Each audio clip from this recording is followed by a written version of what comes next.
At so ayan, hi guys, welcome back sa channel natin. So pasensya na ngayon lang, pero eto na nga si episode 10 natin ni season 3 One Punch Man. So ayan, ay pasensya na guys, medyo nagpahinga lang po ako ng konti. Pero yun nga, ay kung bago ka pa lang din sa channel natin, ay huwag mo kalimutan mag-subscribe at pakipindot na rin ay ang notification bell para ma-update ka every time na meron tayong bagong upload. So yun na naman po at ulit, ay huwag na nga natin patagalin pa, simulan na natin yan. At nung sa nakaraan ay dito nga tayo natapos sa pagtatanong nito ni Gyoro dyan kay Phoenix Man, na sa palagay ba ni Phoenix Man saan nagmula itong si Orochi-sama nila. So ngayon sagot, itong si Phoenix Man, sabi niya nga dyan, hindi niya alam, baka si Orochi-sama nila ay isang ancient being yan. Pero sagot, itong si Gyoro, sabi niya nga dyan, hindi ancient being yan si Orochi-sama, kung hindi, isang tao lang yan, isang human, nakatulad ni Garo. At so dito ay napapatahimik na itong si Phoenix Man. At ang tuloy ngayon ni Gyoro na itong si Orochi-sama ay isang araw yan na ultimate being na perfect sa pamamagitan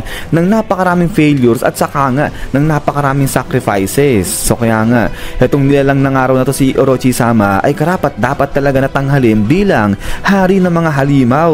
At itong hari ng mga halimaw na to, ang may gawa dyan ay walang iba kundi itong araw si Gyoro. So kaya nga dito nagulat itong si Phoenix Man, sabi na nga dyan, ano yung pinagsasabi mo na ikaw yung gumawa dyan kay Orochi-sama? At so ito sagot ngayon si Gyoro, sabi niya nga dito, ngayon kapag si Garo na alagaan ng tama yan, ay mataas-taas yung tsansa na siya yung susunod na maging Orochi-sama. Pero tanging etong si Gyoro nga lang daw yung nakakaalam sa trick na gagawin, kung paano nga gagawin na maging Orochi-sama ay ang si Garo. At then ay ito nga tuloy pa ngayon ni Gyoro na sinabihan niya naman daw si Baghdad na awatin si Royal Reaper kapag sumobra na. Pero kung mamatay si Gyoro dyan si Garo dyan sa kamay ni Royal Reaper, di patay daw si Garo. Ibig sabihin hanggang doon lang siya, so hindi siya karapat-dapat para maging susunod na Orochi-sama. So yun lang naman ang pinupunto dito ni Gyoro. At then pagkatapos nga nito ay balik na rito sa may syudad, dahil dito naman ay etong si Zombie Man ay pinagmamastang maigi ang area na yan. At dito nga sabi ni Zombie Man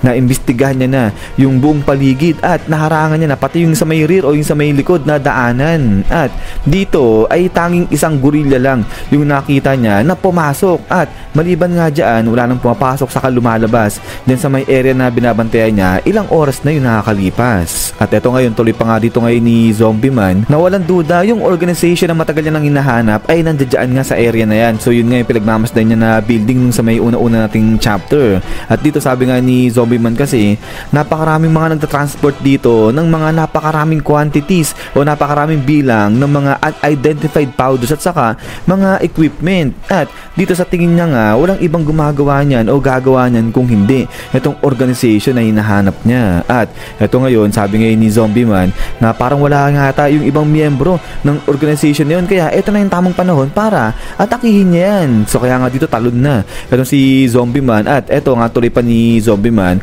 na itong organization na matagal niya nang hinahanap-hanap ay yung alam niya na pinakamasamang organization, dahil ang pinaplano niyan ay wasakin at ubusin ang sangkatauhan at baguhin ang mundo base sa imahe na gusto nila. At ito tuloy nga rito ni Zombie Man na meron kasing tinatawag na prophecy, yun nga yung the earth is in trouble. So marahil itong organization na hinahanap nga rin ni Zombie Man, sila yung may sanhi ng prophecy na yan. At mukhang sila nga rin daw yung utak sa likod ng tinatawag ng Master Association. At ito ngayon napasigaw na itong si Zombie Man, sabi niya nga dyan, dito na kayo matatapos, katapusan nyo na, House of Evolution, sabi niya ganyan. At so dito na pasagot tuloy yung gorilla, sabi niya nga dyan, at teka lang, customer ka ba? Nagpe-prepare pa lang kami, saglit lang, sabi niya ganyan. Pero ito nga biglang sagot at si Zombie Man, sabi niya nga dyan, madalas kayo nagpapalit-palit ng base, so ngayon isang takoyaki stand naman kayo, doon nyo ka maloloko, sabi niya ganyan. At ito nga biglang labas ngayon ni Zombie Man itong baril niya at tutok dyan sa gorilla. Sabi niya nga ngayon dito, isa akong hero at ang tawag nila sa akin ngayon Zombie Man, pero kung sasabihin ko ba sa experiment sample number 66, mas familiar ba sa'yo yan? Sabi niya ganyan. So dito na gulat tuloy itong unggoy, sabi niya nga dyan, isang hero na gustong wasakin at tapusin na ang House of Evolution. Pasensya na raw itong si Zombie Man, pero matagal nang nawala, matagal nang nawasak at natapos na nga ang House of Evolution. So kaya nga dito nagulat tuloy itong si Zombie Man, di siya makapaniwala. At ito nga pasok ngayon itong sila Zombie Man dito sa parang apartment na nga na to, at labas na ngayon nga rito itong si Professor Genius. At so eto sabi ngayon ni Professor Genius, what a surprise nga raw, dahil biruin nga naman daw nila yung kilala ngayon na kung tawagin ay S-Class hero, Zombie Man, ay dati lang pala na test subject ng House of Evolution. At speaking dyan nga raw kay sample number 66, referring dyan kay Zombie Man, ay napaka-excellent na specimen nga raw niya dahil sa lahat nga raw ng successful o sa lahat nga raw nung nangyari na Immortal series, itong si Zombie Man lang yung naging successful. Yun nga lang, ang ginawa raw nito ni Zombie Man, dinestroy niya yung laboratory tapos bigla siya na-disappear. At eto nga, sabi ngayon pa ni Genius ay 10 taon na nga raw yung nakakalipas simula nung insidente na yon. At iniisip niya etong si Zombie Man babalik para magiganti. But then eto nga, sabi pa nga dito ni Dr. Genius kay Zombie Man na nagtagumpay etong si Zombie Man, nagawa niyang baguhin yung sarili niya at ngayon isang ganap na hero na siya. But then dito nga parang nagdabog etong si Zombie Man, eto nga tayo siya at bigla niya lang nga parang tatagain nga rito etong si Dr. Genius. So kaya nga rito pinawis na etong si Dr. Genius at sabi niya nga rito kay Zombie Man ay kung gusto siyang patayin ni Zombie Man, sige, patayin na siya ni Zombie Man kasi total wala nang araw yung facilities, kaya nawala na rin yung kanyang purpose para mabuhay. So ayaw niya na nga rin daw mabuhay, sabi ng ganyan. But then ay ito nga tanong ni Zombie Man, paano nawasak itong laboratory nga o yung facility nito, yung ng House of Evolution? At ang tuloy pa nga dito ni Zombie Man, as long na nabubuhay itong si Dr. Genius ay magagawa niya raw na ma-rebuild ulit yung House of Evolution. Pero bakit hindi niya ginagawa, sabi ng ganyan. At then ay ito nga yung sigaw itong si Zombie Man, sabi niya nga dyan, sumagot ka Dr. Genius, sabi ng ganyan. So grabe, gigil na gigil ito si Zombie Man. But then ay ito nga biglang sagot na itong si Dr. Genius, sabi niya nga dyan, dahil dumating siya isang kapangyarihan, isang lakas na mas higit pa kaysa sa artificial na evolution, sabi niya ganyan. At so dito tuloy pa nga ni Dr. Genius na natalo nga raw yung kanyang research at dito niya napagtanto na yung lalaki na yon ay tinanggal niya nga raw o natanggal niya yung kanyang limiter. At then eto nga nagulat ngayon eto si Zombie Man, sabi niya nga dyan, natanggal niya yung limiter niya. So ito paliwanag na eto si Dr. Genius, sabi niya nga dito na lahat nga raw ng being meron niyang limit pagdating sa kanilang growth. So ibig sabihin kahit na anong gawin mo, kahit magtodo-todo training ka pa, once na maabot mo na yung limit mo dun sa pagdating sa growth mo, ayun na yun, hanggang dun na yun kasi may limit nga lang. Pero yung lalaki ng araw na yun, natanggal niya yung kanyang limiter. At eto nga, habang nagpapaliwanag rito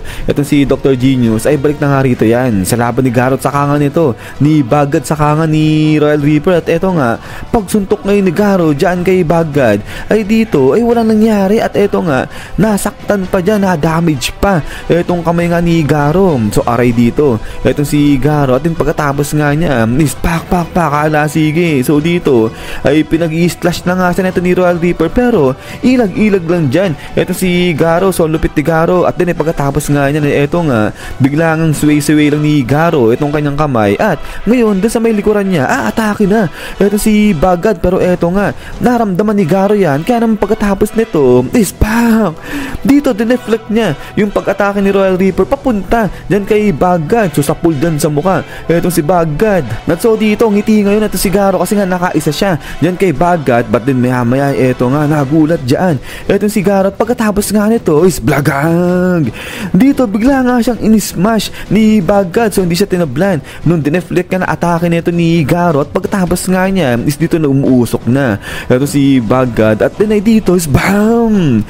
Bigla nga siyang sinapok o sinuntok nga nito ni Bagad. So tilapon ngayon dyan sa pagkalayo-layo eto si Garrot. Pagkatapos nga niya nispak dito bigla siyang napunta nga dito sa may mga electric na nga ng mga kable. At eto nga biglang nakakuryente ngayon dito eto si Garrot. But then pagkatapos nga niyan ay bounce back ngayon eto si Garrot, lipad siya pabalik dun sa dalawa kay Royal Reaper sa kay Bagad. But then eto nga yung dalawa sasalubungin naman sa may ere eto si Garrot. At eto si Garrot naman ay handa na nga rin para atakihin etong dalawang halimaw na to. At pagkatapos nga yan ay eto na nga magsasalpo ka na dyan eto si Garrot sa nga eto si Royal Reaper sa si Bagad. At biglang balik naman dito ulit yan kay Dr. Genius. At eto nga ang sabi ni Dr. Genius dito na yung lalaki na nga na yun ay nagtagumpay siya sa pagtanggal ng kanyang limiter, kaya ngayon sobrang lakas niya na. At eto ngayon tanong ni Zombie Man, pwede bang ma-obtain yung ganong klaseng lakas at saka nga yung matanggal mo yung limiter mo nang walang kabayaran? So ito, sabi ngayon dito ni Dr. Genius, hindi, meron siyang pinagbayaran, sabi ng ganyan. At yung kabayaran nun ay nakakalbong araw yung lalaki na yun. At eto nga yan, referring etong si Dr. Genius dito kay Saitama natin kay Kalbo. At so eto nga tuloy pa ni Dr. Genius, nakitang kita niya nga raw matapos tapusin ni Saitama yung kanyang nagawang pinakamalakas na halimaw sa pamagitan lang ng isang suntok ay naging ganito lang yung reaction ni Saitama. Wala raw emosyon at marahil ito nga raw yung naging kabayaran ni Saitama matapos niyang makuha itong kanyang lakas. So kapalit nung naging sobrang lakas nga ni Saitama ay parang naging ibang iba na itong si Saitama sa lahat. So mapatao, mapahalimaw ay parang akala mo iba itong si Saitama kasi nga sobrang lakas niya, isang suntok lang tapos na lahat ng mga kalaban niya. So ayan, ay bukod sa naging kalbo o naubos yung buhok ni Saitama, kabayaran nga dun sa kanyang pagiging malakas ay ito parang naging emotionless pa itong si Saitama. At ito nga kita natin, ayan yung parang problema ngayon ni kalbo natin, parang wala na nga siya nararamdaman pag nakikipaglaban siya. But anyways, ay pagkatapos nga nito